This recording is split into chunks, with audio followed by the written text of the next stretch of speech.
FRO వాళ్ళకి చాలా మెచ్చుకున్నారు. డిఫారెస్టేషన్ అంటే ఏంటి, డిఫారెస్టేషన్ అంటే ఏంటి, పిల్లలు ఎక్స్ప్లెయిన్ చేసే విధానం కూడా చాలా బాగుంది. తర్వాత ఈ డ్యాన్స్ చిన్న చిన్న పిల్లలు మంచి ప్రోగ్రాం ఇవ్వడం, దాని వెనుక ఎంతో శ్రమ ఉంటుంది. ఊరికే అట్లా చేయడానికి ఎవరు కూడా చేయలేరు. దానికి ఎంతో శ్రమ ఉంటుంది తప్ప స్టేజ్ మీద పిల్లలు ఒక ప్రోగ్రాం ఇవ్వగలుగుతారు. ఆ విషయం నాకు తెలుసు. కాబట్టి దీన్ని అందరూ సద్వినియోగం చేసుకొని పిల్లలకి మంచి విద్యనిచ్చేటట్టుగా, విద్యార్థులకు టీచర్లు స్కూల్లో విద్యనిస్తే తల్లిదండ్రులు కూడా ప్రోత్సహించి మరింత వృద్ధిలోకి వచ్చి మంచి మంచి ఉద్యోగాలు, ఐఏఎస్, ఐపీఎస్, ఐఎఫ్ఎస్ లాంటి మంచి ఉద్యోగాలు, లేదంటే మంచి ఉన్నతమైనటువంటి విద్యార్థులుగా తీర్చిదిద్దే విద్యా సంస్థలు ఉండాలి. ఇట్లాంటి విద్యా సంస్థలతోనే భావితరాలకు మంచి ఉపయోగకరమైనటువంటి మంచి సమాజం నిర్మితమవుతుంది. తర్వాత కిషన్ గారు చెప్పింది ఒక విషయం నాకు కొద్దిగా బాధేసింది.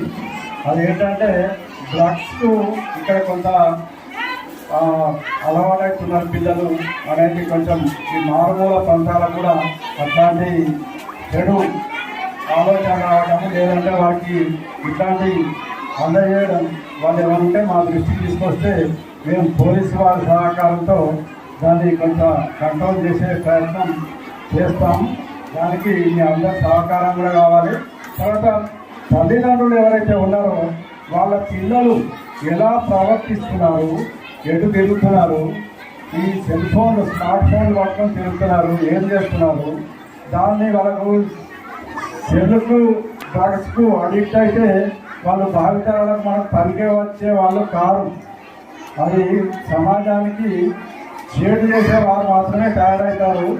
కాబట్టి తల్లిదండ్రులు నేను ఒక విజ్ఞప్తి చేస్తున్నా, మీ పిల్లలు వీళ్ళ ప్రవర్తన ప్రతిరోజు మీరు గమనించి అది చిన్నప్పుడే, అది ప్రాథమిక దశలోనే కనుక మీరు నివారించగలిగితే భవిష్యత్తులో మంచి విద్యార్థులుగా, మంచి పౌరుడుగా, దేశానికి ఉపయోగపడే, సమాజానికి ఉపయోగపడే పౌరుడుగా తీర్చిదిద్దబడతారు.